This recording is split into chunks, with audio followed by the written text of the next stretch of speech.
जय हिंद दोस्तों, मैं हूं आपका दोस्त अंकुश चौधरी और आशा करता हूं कि आप सभी लोग अपने जीवन में कुशल मंगल होंगे और अपने आगामी एग्जाम के लिए आप लोग दृढ़ता पूर्वक और एक फोकस होके अपने एग्जाम की तैयारी में आप सभी लोग जुटे हुए होंगे।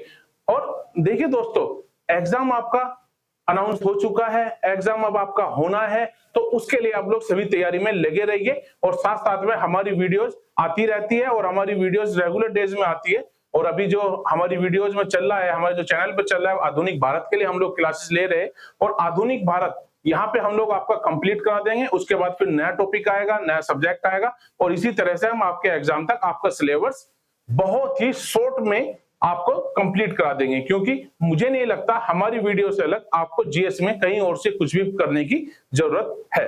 ठीक है दोस्तों, तो अभी दोस्तों जो लोग इस चैनल पे अभी नए आए हैं, प्लीज कृपया करके इस चैनल को सब्सक्राइब कर ले और सभी लोग इस चैनल को शेयर कीजिए जिससे ज्यादा से ज्यादा लोगों तक जाए, क्योंकि हम लोग चाहते हैं हर घर में एक वर्दी, हम चाहते हैं घर में हो एक पुलिस की वर्दी, हम चाहते हैं हर घर में एक जॉब हो और इसी मकसद के लिए हमने ये अपने चैनल बनाए हैं और इस चैनल पे आपकी रेगुलर डेज में वीडियो आती रहती है। तो दोस्तों जैसा कि हमने अब हम वीडियो की बात कर लेते हैं।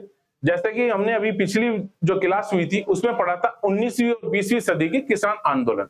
ठीक है, तो आज हम बात करने वाले हैं 19वीं सदी में कौन कौन से किसान आंदोलन हुए और अब हम एक एक आंदोलन को पकड़ेंगे और उस एक एक आंदोलन को पकड़ के उसको निचोड़ेंगे और उसमें से उसमें किस तरह के क्वेश्चन बन सकते हैं, उसमें से हम किस आंदोलन में क्या हुआ, क्या घटना घटित हुई, उसको बहुत ही शॉर्ट में और अच्छे तरीके से हम लोग यहाँ पे पढ़ेंगे। तो अब देर ना करते हुए वीडियो स्टार्ट करते हैं। ठीक है, अब आज हम बात करने वाले हैं दोस्तों 19वीं सदी में किसान आंदोलन की। 19वीं सदी की जब हम बात करते हैं तो 19वीं सदी में दो महत्वपूर्ण किसान आंदोलन हुए और दो महत्वपूर्ण किसान आंदोलन जो कौन से, एक तो है आपका नील विद्रोह, जो नील विद्रोह आपका हुआ है। नील विद्रोह कब से कब तक हुआ, 1859 से 1862 तक हुआ है। और उसके बाद एक और इंपॉर्टेंट विद्रोह हुआ है जिसको बोलते हैं दक्कन विद्रोह। ठीक है, दक्कन विद्रोह कब हो रहा है, वो 1875 में हो रहा है। ठीक है, अब इसको वीडियो को और आगे बढ़ाते हैं। ठीक है, अब हम बात कर रहे हैं, जब हम 19वीं सदी के किसान आंदोलन की हम बात करते हैं तो 19वीं सदी का किसान आंदोलन जो भी हुए वो गांधी से पहले का चरण माना जाता है। गांधी से पहले का चरण इसलिए माना जाता है क्योंकि गांधी तब थे नहीं और गांधी भारत में कब आ रहे हैं वापस, अब वो आ रहे हैं 1915 में। और जो 1914 के बाद जो 15 से जो किसान आंदोलन हुए उनको गांधी के बाद के आंदोलन माने जाते हैं। ठीक है, और गांधी से पहले आंदोलन में और बाद के आंदोलनों में ये फर्क था कि जो आंदोलन हुए वो छोटे छोटे रूप में हुए, छोटी छोटी मांगों को लेके हुए। ठीक है ना, और इन्हीं मांगों को लेके एक आंदोलन हुआ, नील आंदोलन। और नील आंदोलन क्यों हुआ, सबसे पहले हम समझते हैं नील आंदोलन के कारण। नील विद्रोह जो हुआ नील रिवोल्ट जो हुआ वो 1859 से 1862 तक। और ये विद्रोह होने की वजह क्या थी, वजह ये थी, सबसे पहले ये विद्रोह हो रहा है 1857 की क्रांति के जस्ट बाद। जब हमारा 1857 का विद्रोह हुआ उसके बाद 1859 में ये हमारा दूसरा विद्रोह हुआ और नील विद्रोह को 1857 के बाद दूसरा कदम माना जाता है, विद्रोह का दूसरा कदम, या इसको इस प्रकार भी हम लोग कह सकते हैं। अगर हम विद्रोह की श्रेणी एक बनाते हैं और विद्रोह की श्रेणी में हम पहला विद्रोह 1857 को रखते हैं देश में, तो दूसरे नंबर का जो विद्रोह है वो होगा नील विद्रोह। ठीक है, तो हम लोग यहाँ पे नील विद्रोह के बारे में बात कर रहे हैं। तो इस विद्रोह में क्या हुआ, इसमें कौन कौन थे, इसमें थे, देखिए दिख भी रहा होगा आपको, इसमें बड़ी संख्या में खेतीहर, मजदूर और जमींदार थे। ठीक है, और वो इसलिए थे क्योंकि वो लोग नील की खेती नहीं करना चाहते थे। अब इसकी वजह क्या थी, इसकी वजह ये थी, हुआ क्या, 18वीं शताब्दी में औद्योगिक क्रांति आती है ब्रिटिश में। और जब औद्योगिक क्रांति आती है तो वहां पे होता क्या है, वहां पे सूती कपड़े की एक नाटकीय तौर पे डिमांड ज्यादा बढ़ जाती है। यूरोप में सूती कपड़े की मांग बढ़ जाती है और जब सूती कपड़े की मांग बढ़ जाती है और उसमें भी होता क्या है कि उसमें नीले कलर के कपड़े की मांग ज्यादा बढ़ जाती है। और नील क्या है, नील की खेती क्या है, नील एक प्रकार का डाई है। जो रंग कपड़े को रंगने में यूज किया जाता था। और यहाँ पे अब क्या होता है, जब औद्योगिक क्रांति हो गई है और वहां पे डाई कपड़े की मांग बढ़ गई है, तो उसके लिए क्या किया, उसके लिए अंग्रेजों ने किसानों को यहाँ पे दबाना शुरू किया और उनको बोला गया कि अब आप लोग नील की खेती करोगे। ठीक है, अब मान लीजिए नील की खेती पहले भी हुआ करती थी, पर नील की खेती पहले किसान अपने स्वादानुसार करता था। स्वादानुसार से मतलब है कि जितनी उसको जरूरत थी वो इतनी करता था, साथ में और फसलें भी लेता था। ठीक है, अब अंग्रेजों ने कहा उनको कि अब आप कोई और खेती नहीं करोगे, अब आप नील की खेती करोगे, सिर्फ और सिर्फ नील की, क्योंकि औद्योगिक क्रांति हो गई और नील की जरूरत अब अंग्रेजों को है। इससे आगे क्या किया, यूरोपियन मालिक थे बागानों के, उन्होंने क्या किया, उन्होंने किसानों को बोला कि अब जो है ना, आप कोई और फसल नहीं उगाओगे, सिर्फ और सिर्फ नील की खेती करोगे। अब नील की खेती, अब किसी इंसान को आप रोज में ये बोलो कि भाई आपको सिर्फ रोज दाल खानी है, तो रोज दाल नहीं खाई जा सकती ना भाई, कभी आलू भी खाना पड़ेगा उसको, कभी कुछ और भी खाना पड़ेगा। तो यहाँ पे भी वही सिचुएशन आई। अब उन्होंने किसान को बोल दिया कि भाई साहब आप सिर्फ और सिर्फ नील की खेती करोगे, और नील की खेती करोगे, ये जबरदस्ती हो गई। दूसरा, जब खेती करोगे माल भी हम खरीदेंगे और उसकी हम आपको कीमत भी नहीं देंगे। तो अब क्या हुआ, किसानों का शोषण होने लगा। और शोषण किस प्रकार हुआ, आइए देखते हैं। ठीक है, अब हुआ नील विद्रोह। अब तक मैंने इसके कारण बताया आपको। कारण हुआ क्या, औद्योगिक क्रांति आ गई। औद्योगिक क्रांति में क्या हुआ, सूती कपड़े की मांग की डिमांड हो गई और नीले रंग की ज्यादा हो गई, और इसीलिए नील जो है वो डाई था, उसकी डाई की ब्रिटिश यूरोप में मांग बढ़ी। और मांग बढ़ने के बाद क्या हुआ, अंग्रेजों ने भारत के किसानों को दबाया और दबा के उनको बोला कि आप लोग नील की खेती करोगे। ठीक है, अब हमारा 1859 से 1862 तक नील विद्रोह हो रहा है। और इस विद्रोह में क्या हो रहा है, इस समय हो गए किसान असंतुष्ट। नील विद्रोह में क्या था, नील की खेती से किसान असंतुष्ट थे। और असंतुष्ट क्यों थे, असंतुष्ट होने के उनके कुछ कारण थे। वो इसलिए थे क्योंकि नील की खेती के लिए कम कीमतों की पेशकश की गई। अंग्रेजों को मतलब था अपने प्रॉफिट से, और प्रॉफिट उन्होंने देखा कि भारत में हम लोग राज कर रहे हैं, और राज कर रहे हैं तो किसान हमारे नीचे है, हमारे सामने आप बोलेंगे नहीं। और उन्होंने इसके लिए किया कि नील की खेती भी तुम उगाओगे और रेट भी तुम हमारे लोगे, जो हम तुम्हें दे देंगे वो तुम्हें रखना पड़ेगा। इसलिए विद्रोह की वजह यह भी हुई कि नील की खेती के लिए कम कीमतों की पेशकश की गई। दूसरा, नील लाभदायक नहीं था किसान के लिए। किसान के लिए नील की खेती लाभदायक नहीं थी, पर फिर भी अंग्रेजों ने उनको जबरदस्ती बोला। फिर आगे नील की खेती से एक समस्या और हो रही थी। वो समस्या क्या थी कि जो जमीन थी, जमीन की उर्वरकता कम हो रही थी, फर्टिलाइजेशन जो है उसका कम हो रहा था।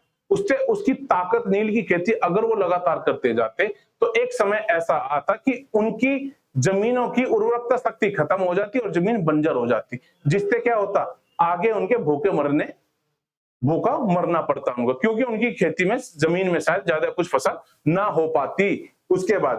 ठीक है, और यहाँ पे क्या हुआ, व्यापारी थे, बिचौलिए थे। अब बिचौलिया क्या करता है, बिचौलिया क्या करेगा, आपसे फसल किसी और रेट में लेगा, आगे वो आगे बेचेगा, उसमें वो अपना मुनाफा कमाएगा। तो जिससे फर्स्ट टाइम फसल खरीदी गई उसको रेट कम मिला, जो प्रॉफिट उसको मिलना चाहिए था वो बिचौलिए ने ले लिया। ठीक है, और जो बिचौलिए ने उसको आगे बेचा। तो बिचौलियों के ज्यादा आने से क्या हुआ, किसानों को और बड़े नुकसान का सामना करना पड़ा।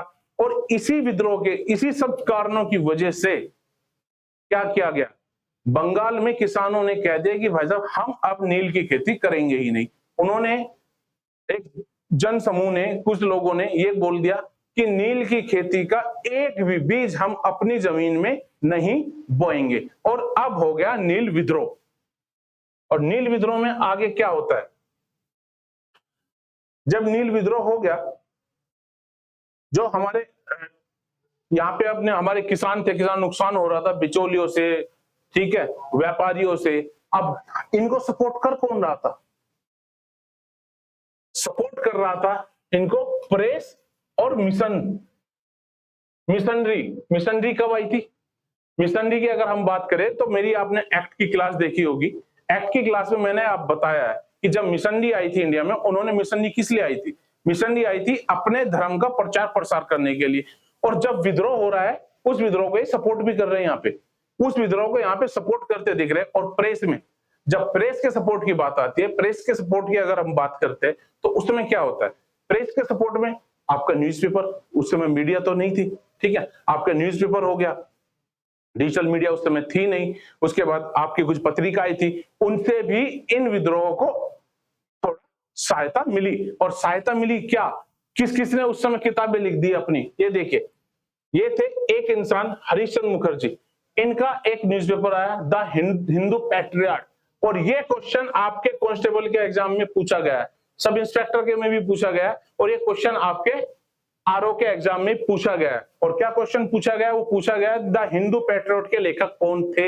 हिंदू पैट्रियट के लेखक थे हरिश्चंद्र मुखर्जी। और इसमें इन्होंने क्या किया? इस प्रेस के वर्णन में, जब प्रेस इनकी सहायता करे, इन्होंने किया, इस किताब में इन्होंने लिखा बंगाल के किसानों की दुर्दशा। और दुर्दशा किस वजह से हो रही थी? दुर्दशा हो रही थी नील की खेती को जबरदस्ती कराने की वजह से।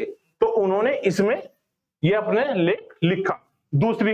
दूसरी एक्टिविटी क्या होती है? दूसरी घटना ये घटती है कि ये बंगाली लेखक है दीनबंधु मित्र, बंगाली लेखक है, उपन्यासकार है दीनबंधु मित्र। और ये क्या करते हैं? इन्होंने अपनी पुस्तक लिख दी नील पुस्तक, ठीक है, नीला दर्पण, सॉरी, इन्होंने अपनी बुक लिखी नील दर्पण। और नील दर्पण पे भी सवाल आता है, आपके आरओ के एग्जाम में क्वेश्चन आया है जहां पे बुक्स के नाम दिए गए हैं और बुक्स के नाम के साथ साथ आपके राइटर के नाम पूछा गया है कि ये बुक है, इसका राइटर कौन है? तो नील दर्पण का राइटर दीनबंधु मित्र है। और ये कब लिखा गया था? ये लिखा गया था नील विद्रोह के दौरान। और वो किस लिए? जागरूकता फैलाने के लिए। और इसमें इन्होंने क्या किया? इसमें इन्होंने बताया, दीनबंधु मित्र जी ने, नील की खेती करने वाले भारतीय किसानों के साथ किए जाने वाले व्यवहार का मामरिक प्रस्तुतिकरण इन्होंने किया। तो अब किसानों को यहाँ पे सपोर्ट मिल रहा था। क्यों? क्योंकि वो लोग अपने हक की लड़ाई लड़ रहे थे, और ये जो लड़ाई थी वो लड़ाई बिल्कुल इनकी सही थी। अब हम आगे आ जाते हैं। जब दीनबंधु मित्र जी का ये नील दर्पण चल रहा था नाटक, तो उस समय क्या हुआ? जब इन्होंने लिखा, उसके बाद इससे एक प्रॉब्लम खड़ी हो गई। और प्रॉब्लम क्या खड़ी हो गई? विवाद खड़ा कर दिया इसने, नील दर्पण ने। और नील दर्पण ने जो विवाद खड़ा किया ना, उसको क्या किया? ईस्ट इंडिया कंपनी ने, बाद में ईस्ट इंडिया कंपनी ने इसको प्रतिबंधित कर दिया। प्रतिबंधित क्यों कर दिया? क्योंकि इससे जागरूकता फैलने लगी लोगों में, और जागरूकता फैलने लगी, लोग इस जो नील विद्रोह था इसके सपोर्ट में आ गए। और ये प्रेस ही थी जिसकी वजह से ये आंदोलन किसानों की जीत की तरफ बढ़ा, वरना इसको भी दबा दिया जाता। ठीक है, अब इसमें आगे क्या होता है? 1860 में हम आ जाते, और 1860 में किसान सरकार एक आयोग बना देती है।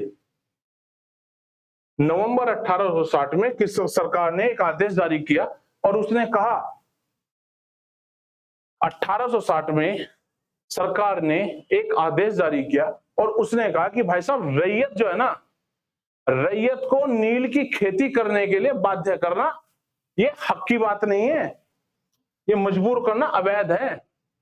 अगर आप किसी को जबरदस्ती बोल रहे हो कि आप नील की खेती करो और फिर उसको आप कीमत भी ना दो, कीमत की आप पेशकश कर नहीं रही हो उसके लिए, ठीक है ना, आप उसका शोषण कर रहे हो, तो उसके लिए उन्होंने बोला, सरकार ने आदेश दिया कि भाई साहब आप जो है किसी को बाध्य नहीं करोगे, मजबूर नहीं करोगे नील की खेती करने के लिए। और यहाँ पे 1860 में जब ये आया, फिर उसके बाद इसको लागू किया गया, और ये हमारा 1859 से 1862 तक चलता रहा।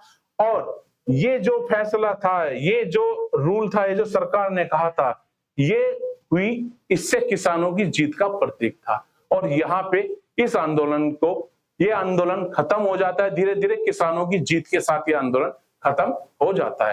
तो 19वीं सदी का ये एक बहुत महत्वपूर्ण आंदोलन था, नील विद्रोह। और नील विद्रोह से क्वेश्चन आते हैं, अभी जैसे मैंने आपको बताया, दो तो इसमें हमें लेखक मिल गए, दो लेखक मिले, दो लेखक ने अपने अलग अलग तरीके से किसानों की मदद की, जागरूकता फैलाई। ठीक है, दीनबंधु मित्र पे क्वेश्चन हमेशा आता है। ठीक है, the Hindu patriot, Hindu patriot पे क्वेश्चन हमेशा आता है, और दोनों ही हिंदू पैट्रियट और नील दर्पण कब लिखे गए थे? नील विद्रोह के दौरान लिखे गए थे। ठीक है, अब ये किस वजह से था वो भी मैंने आपको डिटेल में बताया, और इसी तरह से हम लोग एक एक आंदोलन को पकड़ते रहेंगे, उन आंदोलनों को हम पूरा पढ़ेंगे, और पूरा पढ़ने के बाद उनसे जो क्वेश्चन हमारे बन सकते होंगे उन सब क्वेश्चंस पे हम लोग एक एक बार उन सब क्वेश्चंस को देखेंगे। और जब ये आपकी मॉडर्न इंडिया समाप्त हो जाएगी, मॉडर्न इंडिया जब समाप्त हो जाएगी, फिर मैं आपको पूरी मॉडर्न इंडिया के 200 से 300 क्वेश्चन, जो भी इंपोर्टेंट क्वेश्चन होंगे, हम एक क्लास लगाएंगे, 1 2 3 घंटे की वो क्लास होगी, और उसमें मैं आपको सारे क्वेश्चन हम लोग डिस्कस करेंगे, जिससे क्या होगा, आपका रिवीजन अच्छा हो जाएगा। ठीक है दोस्तों, आज इसी के साथ क्लास को एंड करेंगे, और अगली क्लास में हम लोग पढ़ेंगे दक्कन विद्रोह। और इन सब चीजों को जानने के लिए, पढ़ने के लिए आप लोग क्लासेस से जुड़े रहिए, क्लासेस मिस मत कीजिए, क्योंकि क्लासेस हमारी रेगुलर डेज पे आती रहेंगी। और अभी किसी चक्कर में नहीं पढ़ना है, बाबू सोना सबको कह दो कि फोन करना बंद कर दे, क्योंकि अब सरकारी नौकरी आपकी पहली पसंद है। सरकारी नौकरी लग जाएगी तो बाबू सोना सब आपके हो जाएंगे। ठीक है, अब आप लोग सब पढ़ाई पे ध्यान दीजिए, और आज की क्लास को हम यहीं पे स्टॉप करते हैं। जय हिंद दोस्तों।